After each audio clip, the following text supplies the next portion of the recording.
Here is a coin that a lot of people might not recognize when you first see it. It's from the country that they call themselves the Republika e Shqiperis. And if you don't know what country that is, it turns out that it is Albania. So this is a modern coin from Albania from 2014. So we have kind of a flat image here of a two-headed eagle on this coin from 2014. And their currency here is the 5 leek. This coin is catalog KM76. I am told that that is not a specific flower which appears on this coin. This particular coin was made from 1995 and it was made as recently as 2023. However, the first year they made it after this one in 2014, the next year they needed to make it was 2020, and they added an umlaut to the second E on here. So it's probably going to get a different catalog number because of that. But if you're wondering what 5 leaky or leek or however they pronounce it, that's worth in foreign exchange money 6 cents in United States money. These are the other coins we're going to look at in today's video, and this comes from a recent coin show I went to. This is actually a small town coin show, and in some cases I like them a little bit more. Instead of having the big dealers who always need to trot out the same high-priced merchandise, you'll get small-time dealers who oftentimes just want to clear out what they have extra in their own personal collections, and sometimes you can find things you've never seen before. And so this is a dealer I've never met before. I don't know if he's really a full-time dealer. It's the first time I've seen him at that show. I think his name was Kyle, and he had a 4 for $1 bin. And then we're going to finish up with not only coins I got from him, but a couple of others that I picked up at the same show. The next coin is going to come from the Dominican Republic. We have a half of a peso, or Medeo peso, from 1967. This coin does list the weight on it, 12.5 grams on this side. This dates back to, at one point, this coin design was made out of silver. The catalog number in this one is KM21A.1. The previous year this coin was made was 1963, and it was still silver, so that was just 21. This one is 21A.1. The .1 means that it has a plain edge, where the .2 version, made in later years, was reeded. And then this is the back that we see on a lot of Dominican coins, but since it's a larger coin, we can kind of see the details on it a little bit better than what we sometimes see it. Anytime I can find a Canadian dollar, whether it's the old Voyager dollar or the modern Loon dollar, I'll always pick one of them up out of a quarter bin. Not sure that I'm ever going to go to Canada and be able to spend it, but I think it's good for the value on something like this. This is a, let's see, I think this is a 12-sided coin, if you've never seen one before. Metal here, they call it aureate bronze, but it's also plated nickel. This one was dated 1993. It's the Loon dollar because there is Canadian loon on here. Oftentimes people in Canada call them the Loonies. Catalog number KM186. So I only got 12 coins from this dealer, but I paid $3 for them, and by the end we're going to have kind of a running tally of what the book value of everything is. Our next coin is one of the modern coin designs from the Philippines, and I really like the look of their new series, although I already had this one. This is the 1 peso. This one's dated 2018. I believe the first year of this one was 2017. And it's pretty new to the Krause catalog. It's catalog number KM300. But you go to a place like Numista, and they're going to list off some subtle variances or differences that you'll find on some of these coins. The 2017 version of this coin is called the regular hair version of Jose Rizal, but in 2018 they call it the fine hair version. So they call it obverse 1.B. And in 2019, the mint mark which looks like the letters BSP, which stands for the Central Bank of the Philippines, moves to just underneath the letter P, so it kind of moves up just a little bit. So there are some variances to look for these coins, which are not yet noted in the Kraus catalog. We flip this one over, and we've got the Walling Walling Orchid.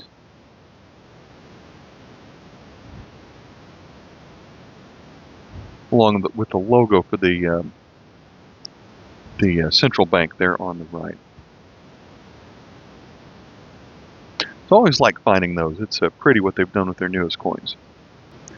Sometimes I'm amazed that you can find a fairly new coin that is so well worn, but that's one of the countries where that seems to happen is India. This is the modern 10 rupee. It's bimetallic. As you can see, it's dated 2016, so it's not even that old. It has a diamond mint mark underneath it, which means it's from Bombay or Mumbai. This one is catalog KM 400. Features the, like a lot of coins from India, we've got the Ashoka 3 lion pedestal on this side. On the back here, where it tells us pretty plain design, but it's got the big number 10, the rupee symbol there in the middle, and then 10 rays for 10 rupees on the back. It has an aluminum bronze ring and a copper nickel center. And in foreign exchange value, this is worth 12 cents in American money. Then we'll contrast that with an older coin that still looks fairly close to uncirculated. We've got something from St. Helena and Ascension, which, as you can tell by the Queen, is a British-controlled area. This is a place that I kind of wonder how many of these coins were actually meant to sell to coin collectors and how much are actually meant to circulate on these islands. This one's going to be a 2 pence from 1984. On the back here, you can see it's a 2 pence, and it features a donkey carrying firewood. This is a 1-year coin. It's catalog KM2. It was only made in 1984 because how many of these do you have to produce on an island with a population of 7,000 people? But they did make the next one in 1991 when they had an updated portrait of Queen Elizabeth. Our next coin is another bimetallic coin, and anytime you see a coin with this lion, it's going to be from Ethiopia. This is, I believe, the species of lion here is an Abyssinian, or maybe it's pronounced Abyssinian lion. Ethiopia has a slightly different calendar than the Gregorian calendar, and I had to look up what the numbers meant. If you look at the date is here, the 3 numbers that are at the very bottom. So the first character is a 20. The next character is 100, so that implies 20 times 100 is supposed to be 2,000. And then the last character is the number 2, so on their calendar this was made in the year 2002. On our calendar that is 2010.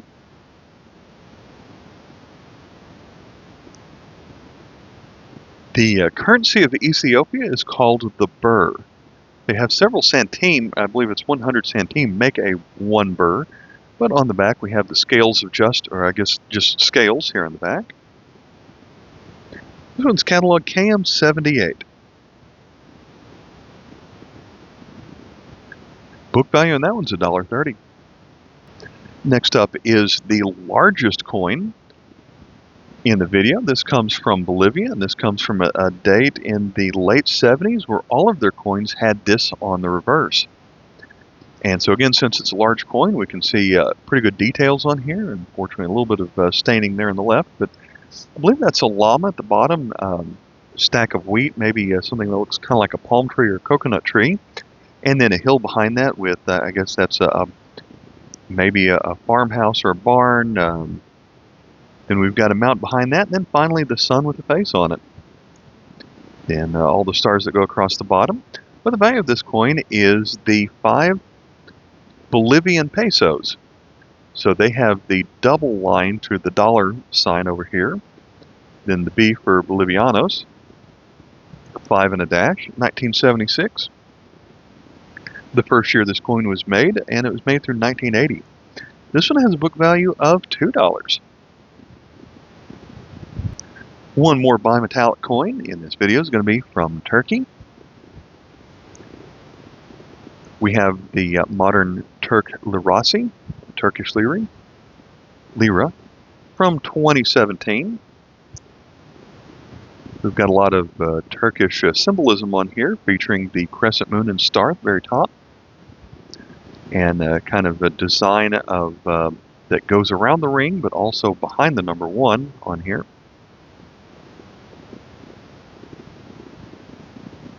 I found a couple of these before. There are actually, in this 1 year alone, there are 167 million of these minted.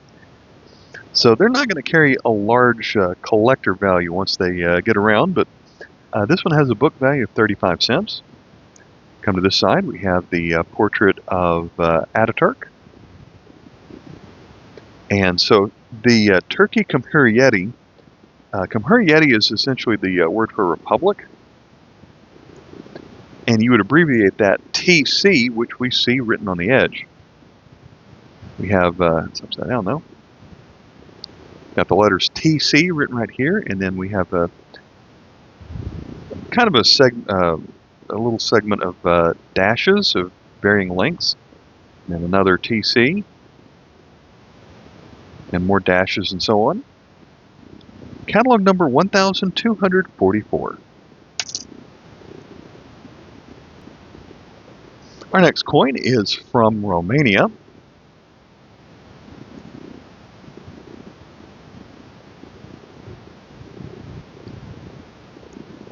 And this is an aluminum coin. It features Constantine Brâncoveanu, who was a prince from their history, has the dates of his reign.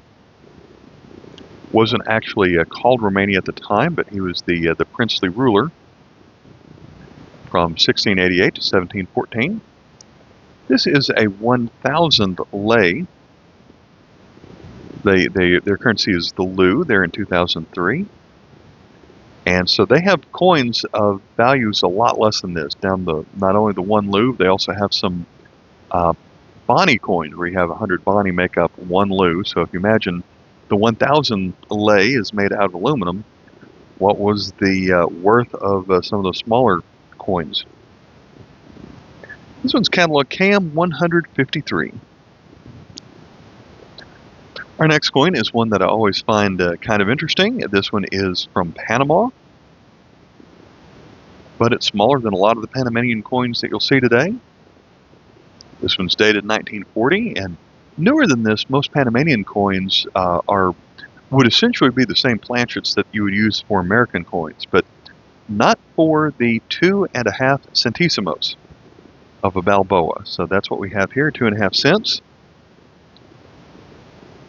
which is a denomination that made sense to the Panamanians.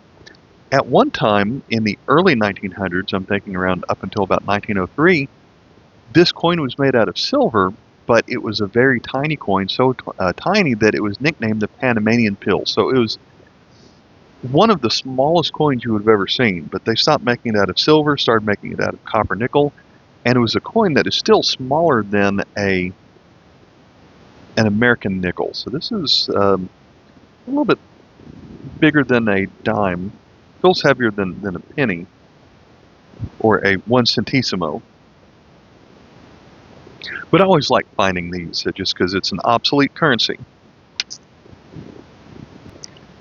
This is the last coin that I bought from Kyle, and at first thought when I saw the Australian platypus, I didn't think much of it. It is a neat coin. I like the first time I found one. I like the platypus. I like how Australia showcases the animals which are native to Australia, especially the platypus and the echidna. What makes this one different is it features a portrait of Queen Elizabeth that I had never seen before.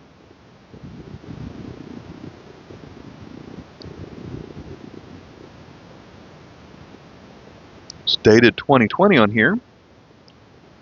So this coin was only made in for circulation from 2019 to 2022. I believe it appeared in some mint products, but not for circulation in 23. There are the initials JC right here for the engraver who created this print, Jody Clark. Jody works for the Royal Mint of London.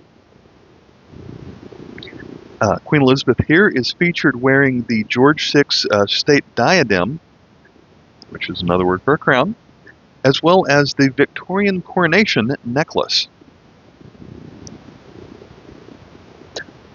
So where Queen Elizabeth had coins produced with her likeness in Britain, there were a total of 5 different portraits made over the years. And so I don't know if any other country used this portrait, but this is referenced as the Queen Elizabeth's 6th portrait. So number 6 of a portrait of her, but I'm not aware of any other country that actually used this portrait.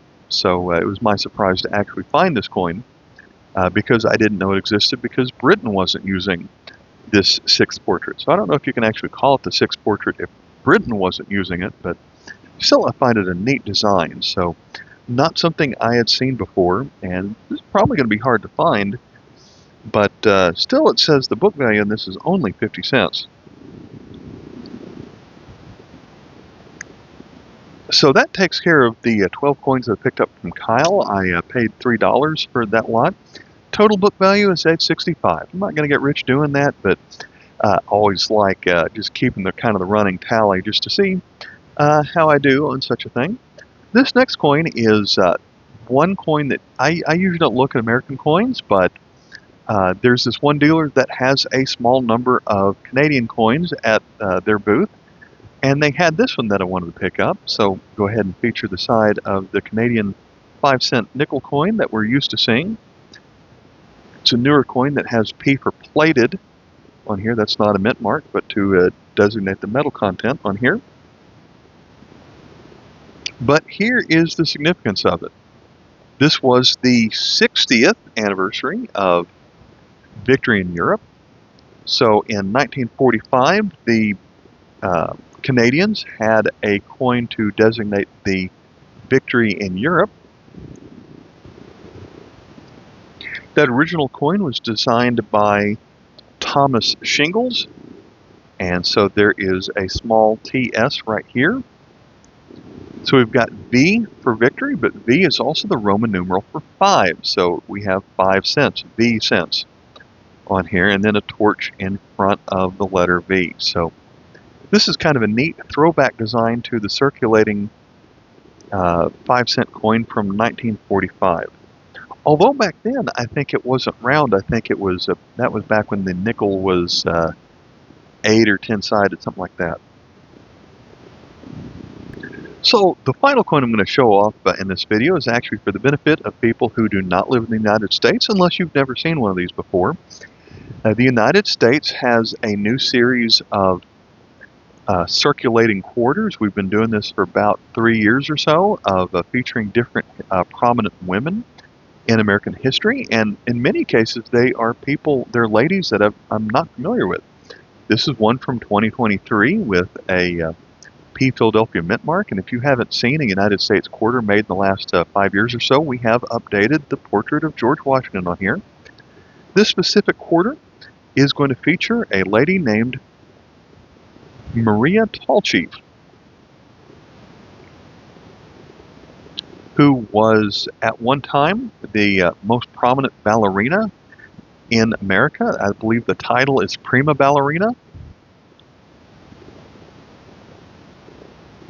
And so here she is in a ballerina pose or dance or whatever you'd call that.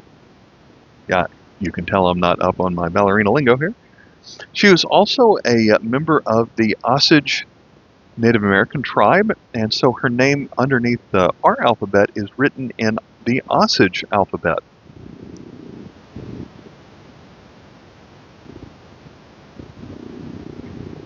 This one is in the catalog, number KM787.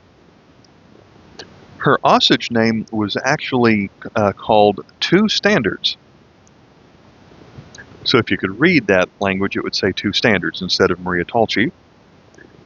This is not the only American coin that which she has appeared on. Also that same year, the United States $1 coins, there's one series that's been going on for several years featuring Sacagawea on one side and then someone else from prominent indigenous or Native American history on the other side. And in 2023, it was a double feature for Maria Tallchief as she appears on the US $1 coin from that series as well. In that one, the pose she is giving is kind of gives it a spinning, where you're on one leg but kind of spinning in a circle like motion. So if I didn't mention it earlier, I didn't actually purchase this at the show. I went to get gas after I was done with the show, and I found this quarter on the ground.